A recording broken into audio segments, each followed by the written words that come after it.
is inevitable.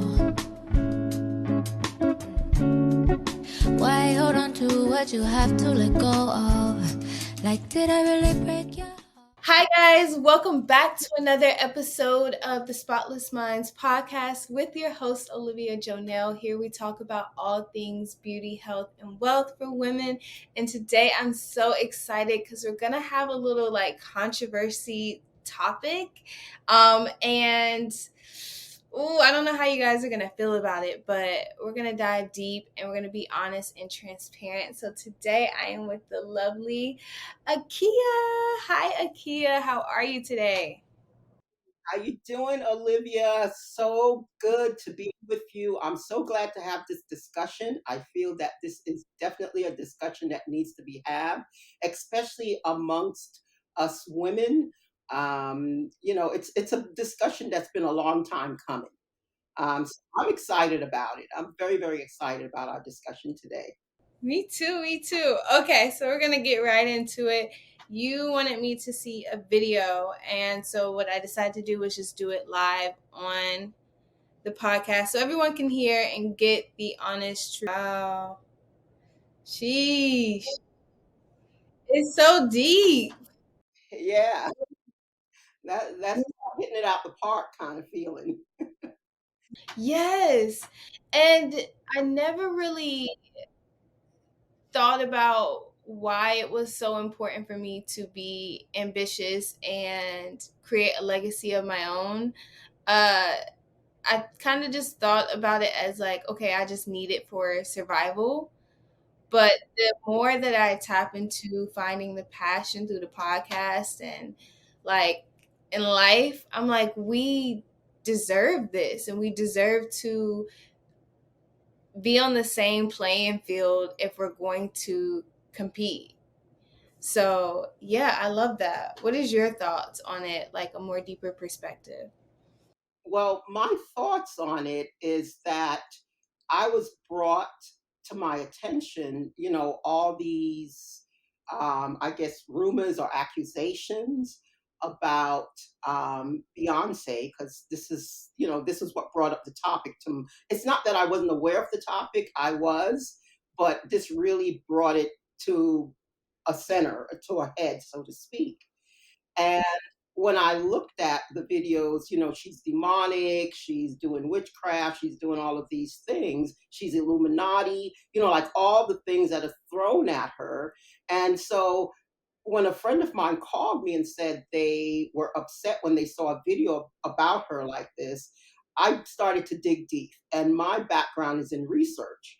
So I'm in medicine, I do research, I'm in science, so my thing is like, okay, let me dig a bit deeper and see where all of this is coming from. Is any of this, any truth to any of this stuff? So that's where I was coming from. Let me find out.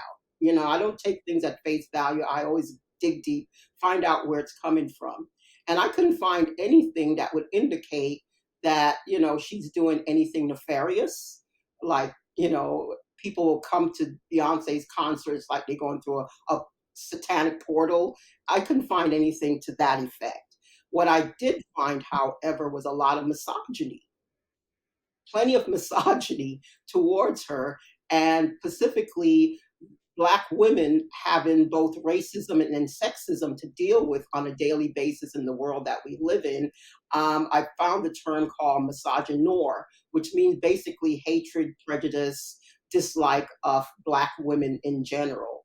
And so I felt that that was a lot of what was directed towards her, because if she was a man, and I actually went and looked at men that were doing very similar things like her, whether, they dressed in very attractive or provocative ways, or they did anything that had any religious overtones in their music, and none of them were ever called demonic. I couldn't find any one of them ever being called by those terms. So I said, yeah, this is just straight up misogyny, nothing more than that. And so that's why I put that video together on Instagram to let people know, hey, what do you think about this? We need to conversate about this. As women get more powerful in their life, they take charge of more things, they're doing things on a more successful and massive level, the backlash is great. So that's, was my conclusion to all of that, the research that I did on it. Do you think it's femininity as a whole, though, that people are, is it fear? It's fear. It's fear because it's been clouded for a very, very long time in that, women were supposed to be lesser than or stay in your place and do all of these things. And this goes back, this isn't even something recent. This goes back thousands and thousands and thousands of years. This is not something new. So when basically, in a nutshell, when animals became domesticated, this is where it actually started. Because, like I said, research, history buff, when animals became domesticated, prior to that, you had people, you had hunter gatherers societies. So, in the hunter gathering societies, nobody owned anything. Once animals became domesticated, you needed land to graze all these animals. So now all of a sudden you had property because you had to have land, you had to have large herds of animals, and that meant that you had wealth. So up until then, nobody cared whose child you were. Prior to that, there was no, whoever baby that woman gave birth to was just a kid in the tribe or in the village. You had once property and property rights came into play, all of a sudden it became, I want to make sure that that's my kid. I'm leaving all this land and cattle and all this wealth to. And when that came into play, all of a sudden you had what you said, not only domestication of animals, but then women had to be domesticated. Women were considered property. They were considered chattel. So you could bargain with your daughters. You wanted something, you sold your daughters. Like virgins and all these things. Yeah, you didn't have a right as a human being. You were now seen as a piece of property, the family. So that's when a lot of this actually started. So how are you going to take someone who's another human being and make them into property? You had to subjugate them. So, and you couldn't only subjugate them, you had to say, this is also a will of God that women have to be less. And I don't believe any of that. I'll be honest. I don't believe that a God that created this entire universe is going to subjugate half of the population of this earth. Well, yeah, of course not. And then when you think about it, if God was that subjective as to who and what, I would say that then people who are wicked, people who are evil, shouldn't get rain and sunshine. But they still get rain and sunshine. They still get to eat. They still get to live, even if they're doing evil and wicked things. So God is not, punishing or subjugating anything. This had to be laws that came about, and these were laws of man. And I think they what they said, when you mix two things together, I can't think of the word right now, but they combine those two things together and say, this is the will of God, where it was just a law, originally started with property rights.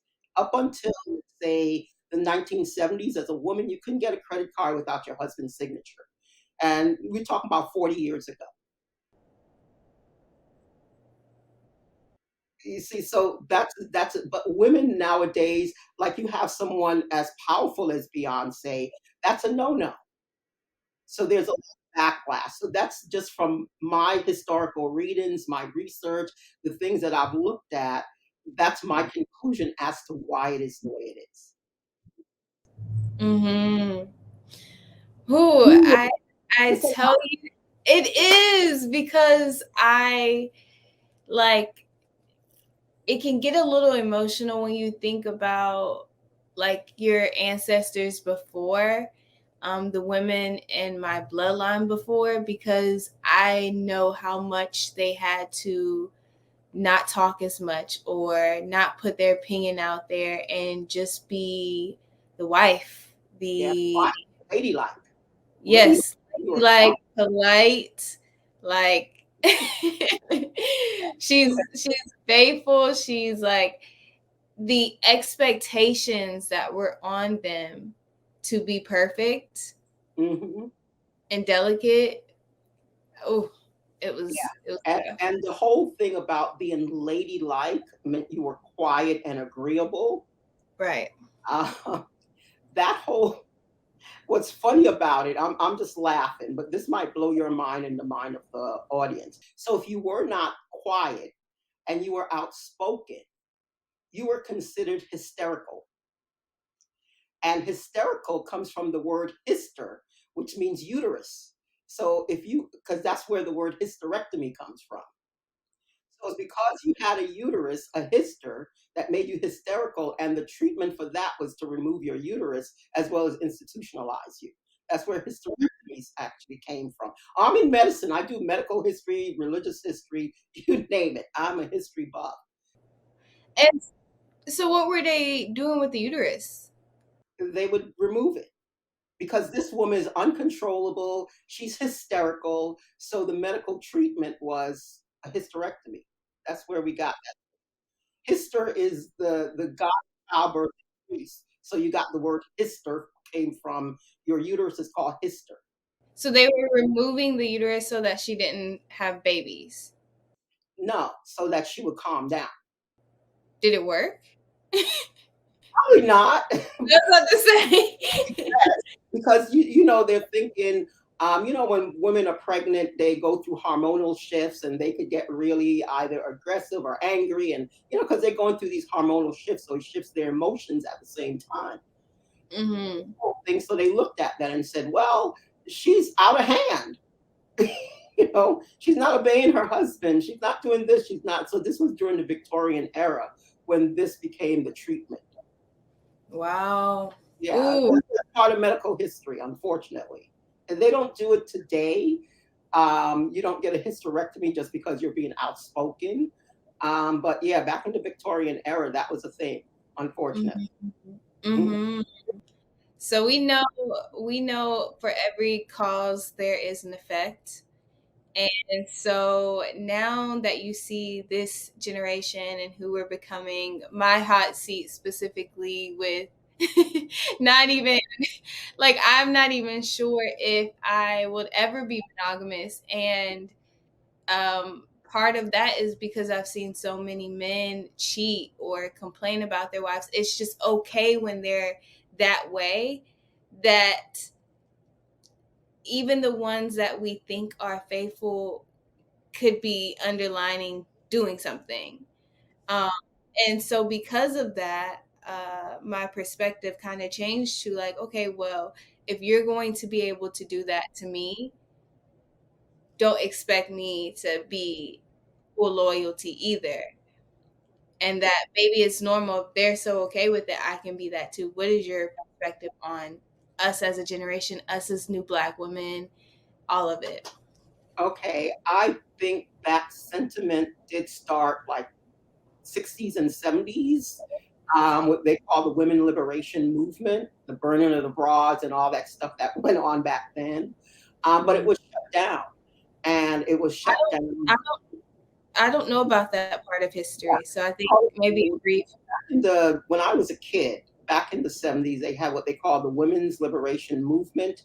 And they also had where the women said, it's our bodies, we have the freedom to do with our bodies as we please, and so on and so forth. Um, and they had legislation called the Equal Rights Amendment, which meant that women should get paid the same amount men get paid on a job. They should have the same rights, you know, to education, careers, and so forth that men have. So they had a legislation like that. That legislation never came to pass because anytime you're going to do something, um, there's always an attack dog that is sent, and the attack dog will always look like you. So there was another woman that was sent to shut it down. Wow. Yeah, but that's always the case. You know, they're not going to, you know, people are not going to come themselves. If they have an agenda we don't like what you're doing, we're going to shut it down, they'll send somebody that looks like you to shut it down. That's getting Wow. paid very well to do so. So that's have always been the gameplay. So I think it didn't pass. I think it was like short of 3 votes for 3 states in order to get it passed. They were short a few votes. But when they were getting close to getting that legislation passed, And this was like you're talking about, like maybe 1970s, mid 1970s, where this came about. So, like what you're talking about women saying that this is my body, men are not being faithful to me. And when if women were not faithful, even if you look at biblical times, she was considered an adulteress. So she was either killed or stoned or locked away in a cloister environment, sent to live with nuns. Those were how they were dealt with if they felt they weren't faithful. And a lot of times the women, it wasn't that the women were not faithful. The men just wanted to move on to somebody else. So they accused her of not being faithful. So, Oh my gosh. yeah, I mean, this is the world we live in. I mean, like I said, I am a history buff, so I could tell you an inexhaustive amount of things about human history that just surprise people. What do you think the trauma in our bloodline from those times? I know a question I'm trying to ask, but I'm not sure if I know how to articulate how the past has uh how does it weigh on me as well and weigh on you and who we are today. Okay, so I see that the past weighs on us in a way that women feel that they are not allowed. So I do a class called the 17 Ways You F Up Your Money and How to Fix It. And one of those 17 ways is just being born a woman, because you were not allowed to earn money, you were not allowed to own property, you were not allowed to be in certain professions that could give you independence and all of these things. So the trauma is still there because you find a lot of women, they just cannot make the cut when it comes to their career or success. It's just harder because they're battling against it. And there is this undercurrent of you saying, well, just stay in your place. Just be pretty and let a guy take care of you. Just be, we get like a lot of that. So it's like you're always pushing against, it feels like an invisible force, but it's no, it's just all this collective unconscious energy that's been there for centuries, for thousands of years. So we're facing that. So it does affect our bloodline and it does create trauma. And it's that you find women are always apologetic when they do things, and the reason why they're being apologetic is because you're not allowed as a girl to do this or that. You're not allowed, or you get a backlash like Beyonce gets. She's like, I'm going to come out and be as fabulous and as powerful as I want to be in the world. And then you're called demonic. So, because of that, when you see that, what does that do to the rest of the women or the younger women coming up? It's like, well, I better not try that. Let me just keep my head down and not make any waves and stay in my place. So I feel that's what happens to you in your bloodline. So your potential gets stymied. I think it's also causing us um to be overly I guess sexual too, overly opposite, because we're just trying to find that balance of the in between of like, okay, where do we feel happy in? Yeah, the over sexualization of women, especially younger women, and I would say more so women of color. Mm-hmm. I don't really see that much over sexualizing of Caucasian young women as I do see with Black women, Latina women. It's like your only value is your looks and your body. Right. That's what the culture kind of tells you visually, and you're bombarded by this. So your only value is this. I remember when Cardi B and Megan Thee Stallion made that song that was extremely controversial that had 3 letters. I don't know how your podcast is, You can but say it well. yeah, exactly. Yeah. So I remember when they made that song, and I mean, the music was good, and like, okay, that's a bit risque. I looked at it and said, okay, that's a bit on the risque side, and that was what about it. But you had all these men that were up in arms. This was like more men were upset about it than women were, and I looked at it and she said, one man said, well, why don't they make more music that's more cultural or more conscious? And Cardi B came back with like, if people are buying that music, we would make that music. This is what you guys are buying. And I was like, and that kind of shut down the argument. So it's like, damned if you do, damned if you don't, if you're a woman. Am I going to express my sexuality and put it out there or not? And it's either way. You're going to get backlash either way. And a young woman said something to me once. She said, people are going to think whatever they want to think about you, regardless of what you do. So you might as well just be yourself. And this is yourself, and this is the level of expression that you want to do at this point in time. I don't see anything wrong with it because, we grow. Every decade, you're a different person. You're not the same person you were when you were 10. You're not the same person at 30 you were when you were 20. So, we grow through that. But there's nothing wrong with allowing that person to explore who they are in the world, especially with so many messages and images all the time. I think that could be the most challenging part on my podcast journey right now, is that when I'm speaking, I feel like people don't understand that I can grow. And so it's like, it's uncomfortable sometimes to speak because you're like, I understand that this is my perspective today, but I know 5 years from now, I could be totally like a nun. I'm all covered up. I don't want to do any of this. And yeah, it's hard to feel comfortable sometimes speaking through that.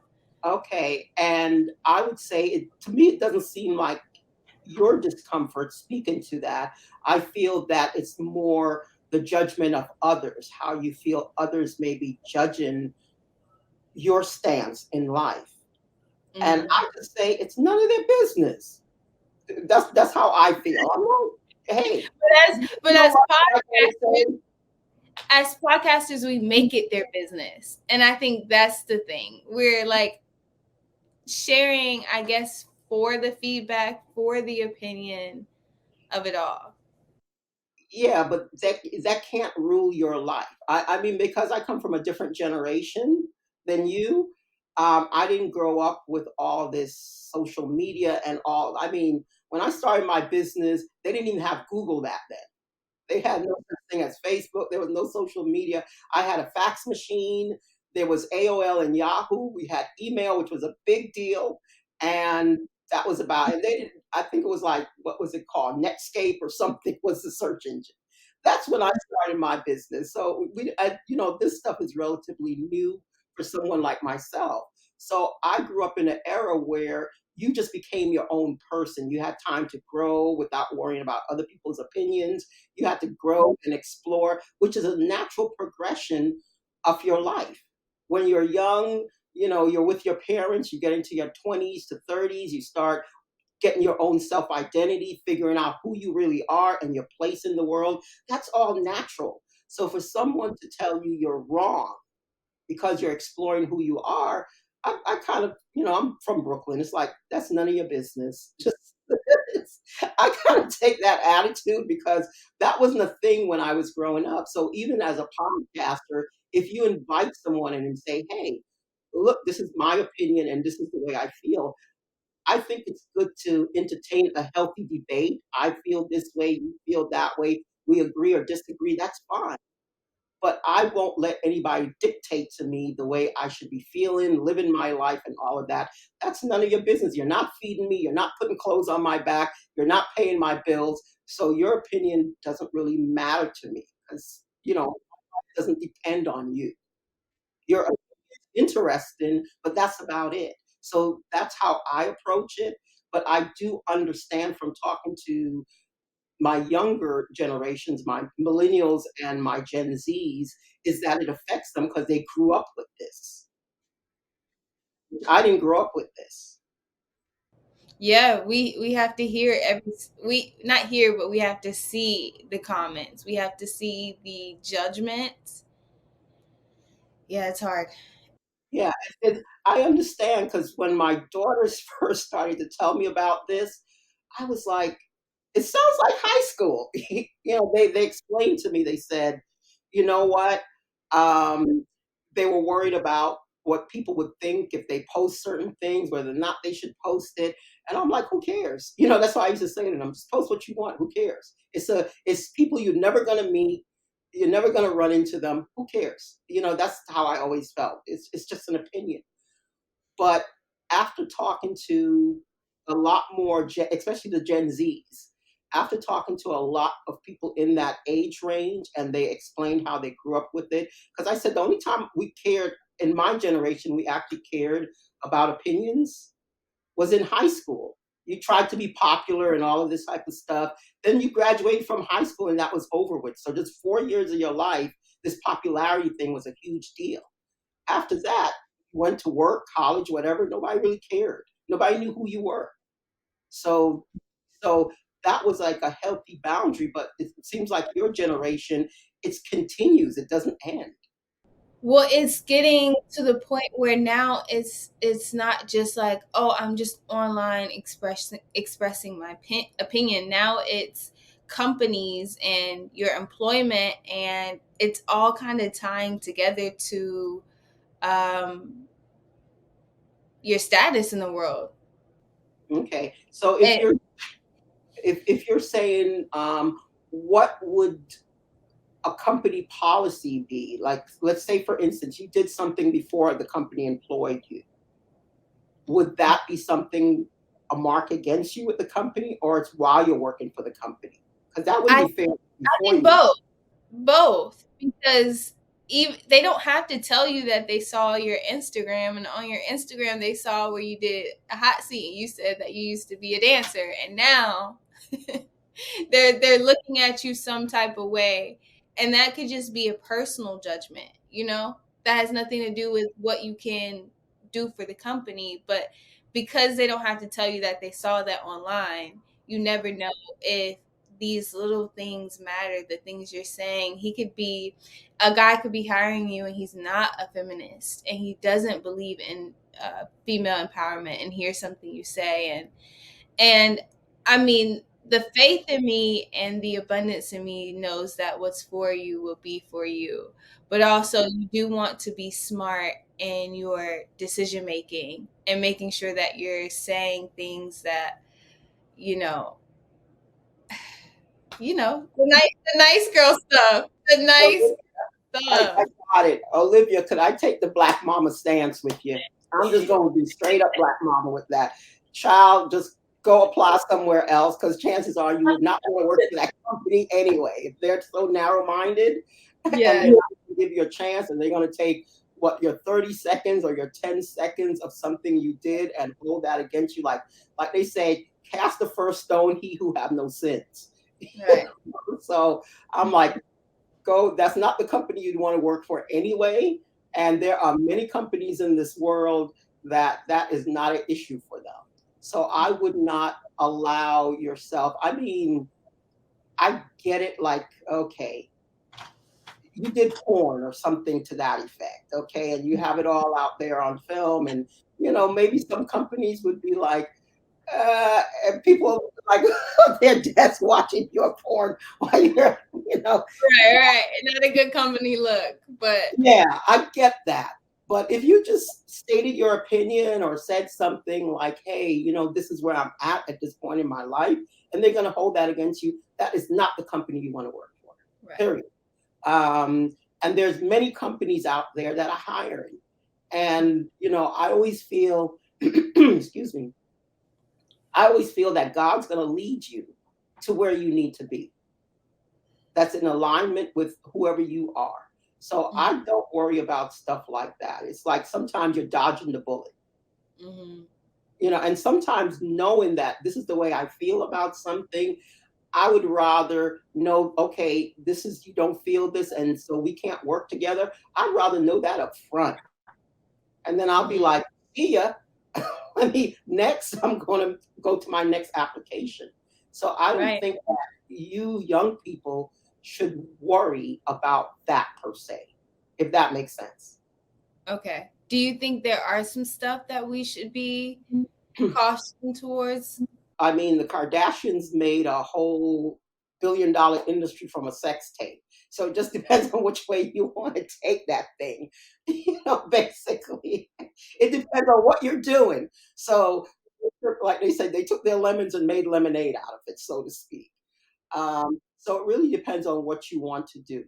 Um, if your aspiration is to maybe become a school teacher, maybe watch being over sexualized. If that's your I want to teach little kids. I want to be a kindergarten teacher. Maybe that's not what you want to. You get what I'm saying. But sometimes you don't know what you want to do until a certain point, and you may go and I don't know how people say they scrub their social media, because I look at it this way: teenagers, young teenagers, they don't have the rationalization, their brains not fully developed, and they're just looking at stuff and imitating it, what they're seeing. But you're 14, 15, 19, you just don't know any better yet. Or, maybe your peer group is saying this is cool, so you go ahead and do it also, just from peer pressure. We did a lot of stuff. It just wasn't caught on film coming Thank up. goodness. We did, Thank yeah. I'm looking back. We did a lot of stuff as goodness. teenagers and Yes. stuff. That's the nature of being a teenager. So why should it Mhm. be held against you because you did something when you were 14, 15, 19, or whatever? Mhm. I mean, logically, I think I think we can see it that way, especially with the mature mindset. But I think um, realistically, that's not how the world is. They will hold things against you.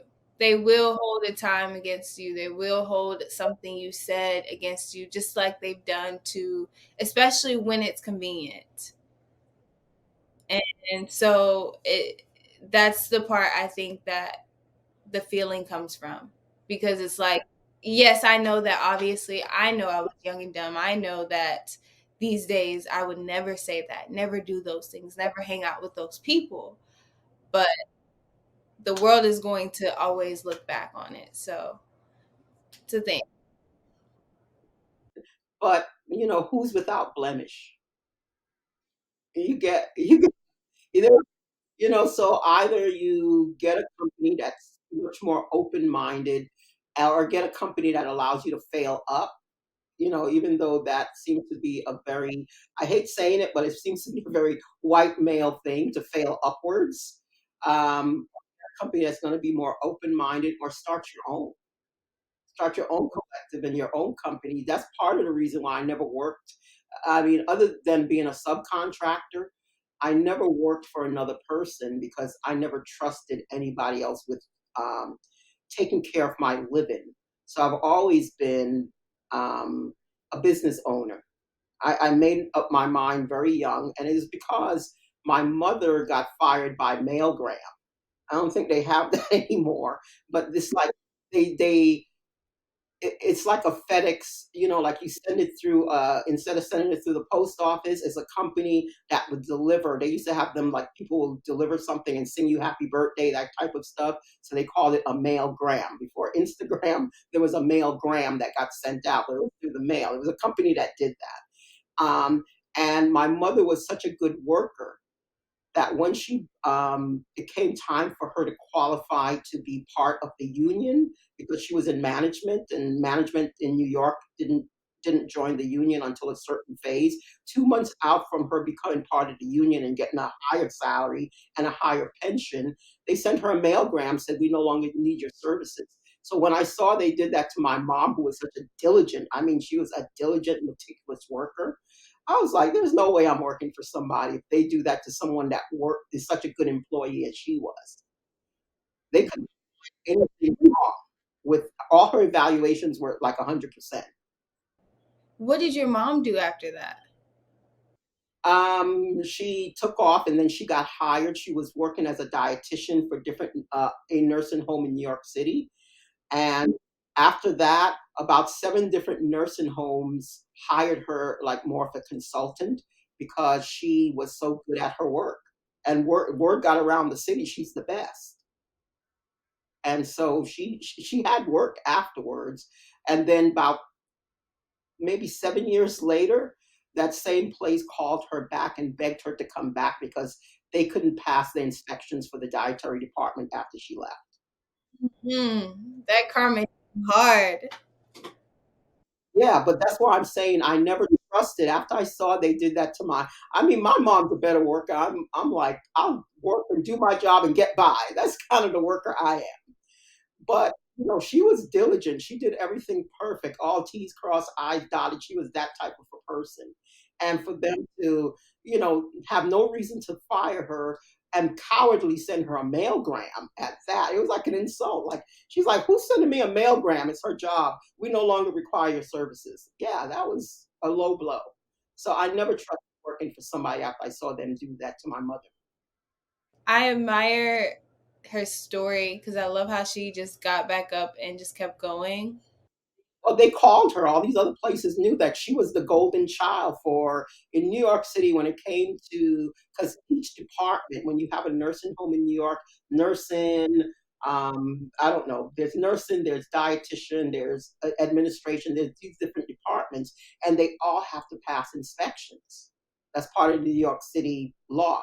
So when the inspectors come through, if everything isn't done correctly, you get a violation. And she was the only department that was passed in flying colors every single time. So all the other nursing homes that were not passing inspections knew about her already. When she was no longer there, she got phone calls like, hey, come work for us. Because she was that good at her job. And yeah, so after that, I was like, nope, not playing that game. I am not playing that game with anybody. So I have to make my own way. Just another reason why we go so hard for our freedom and our respect because of stories like these. So that's incredible. So let's wrap this up with what are some actionable takes that you can tell women these days for continuing to be that mogul, continuing to be inspired to create legacy? Okay. The first one I would take is trust yourself. That's number one. Also, ask for help. And I would say before you ask for people's help, ask God, whatever you say your higher power is, ask for that spiritual help and know that that help is there for you and trust in it, that it will guide you and lead you where you need to go. So trust yourself, trust in a higher power, God, your spirituality, what have you, whatever name you call it. And then, ask for help, but be aware of jealousy and envy. That's something because I'm a person that if I know something, I have something, I'm one of these people that's like, sure, have it. Let me show you how it's done. I'm very open that way. And what I have found is that if someone see that you're striving, they get the impression that you have what it takes to be successful. That jealousy and that envy comes out at you, and sometimes it's not that apparent. It's hard to see it sometimes. So be aware of that energy. And a lot of times you may feel it, but then you'll dismiss it and say, no, but this person's so nice. This person's always, and they're cutting you down, they're backstabbing you, they're doing everything behind you, but in your face, it's very pleasant. So I would say trust yourself, trust in God, do what you have to do, ask for help from people, and also look out for that jealousy and envy. Because that's the thing that I normally see take people down when they're trying to be successful is someone in your midst that they're in the house with you. They're the ones that usually try to take people down. So I would tell you, look out for those things. Do you do anything when you feel the jealousy and envy? Is there something? Do you talk to that person? Do you try? Do you do anything to them? The thing that I would do is get as far away from that person as possible because they're dangerous to you. And they will try. You could talk to them, and they'll say, "Yeah, yeah, no, no, no." They'll explain their way out of it. That's what I've found. But that doesn't stop. Once someone has set that target, like you're their target that they want to tear down, they'll find a way to do it. So your best bet, and it could be in family, unfortunately, sometimes. Your best is to distance yourself and put as much space between you and them, and don't let them into your business. They don't need to know what you're doing. So, and then don't just give your trust away. I think women, we're taught to depend on others for our sustenance, for our livelihood, because that's the way it's set up. And so we wind up giving away our trust without someone proving that they have earned our trust. So don't just give your trust away either. This was an amazing conversation. Thank you so much for having this conversation with me. It was everything. It's given me so much to think on, because I would love to now do the research on the 70s. I need to know what they were saying, what they were doing about it. And I love to just be a catalyst in continuing the conversation for our freedom. So I love that. Thank you. And how I found out about the whole monogamous marriage thing was a philosophy professor. He said there was no such thing as monogamy until animals became domesticated. And I said, "Is this true?" And so I actually found a book in the library when I was in college years ago called The History of Marriage. And then I went in there and I looked, and he was correct. So that, yeah, it was like a long time ago that this. Think about when we started herding cattle and that type of stuff. And which is interesting that you were called cattle, but women and children were called chattel. So the words were very similar. Wow. Oh my. The history of marriage. The History of Marriage. It was a very old, smelly book that was in the archive. It might not even be there, but you could probably Google the history of marriage. Like, when did monogamous marriage actually come about? There was no such thing until animals became domesticated. And you think about violence, what they call it, domestic violence. You live in a domicile, so you're domesticated. So yeah, it's a very interesting play on words, but that those are some of the things I found out that I thought was, this is interesting. So it wasn't originally like this. So you being who you are and saying, look, this is the way I feel about this. I feel that you're just being a human being, and this is a natural human thing, because monogamy was not something that was natural. Wow. I'm Yeah. so curious to see what the world is going to turn into. Like, Mm-hmm. how this is going to change everything for everyone. Yeah. It's going to be interesting. I'm Yeah. excited. Okay. What I always say, like, give me the facts. Like, Yes. facts are. So I've always been facts. I'm like, okay, you tell me about your feelings and your beliefs, that's fine. That's okay. But let me know the facts. And then Right. we go from there. Yeah. Then we can have a real honest discussion about things. I love it. Thank you Yeah. so much. No problem. I love being here. Thank you so much for Yes. inviting me, Olivia. Yes. Have an amazing day. You too. I'm a wanderer.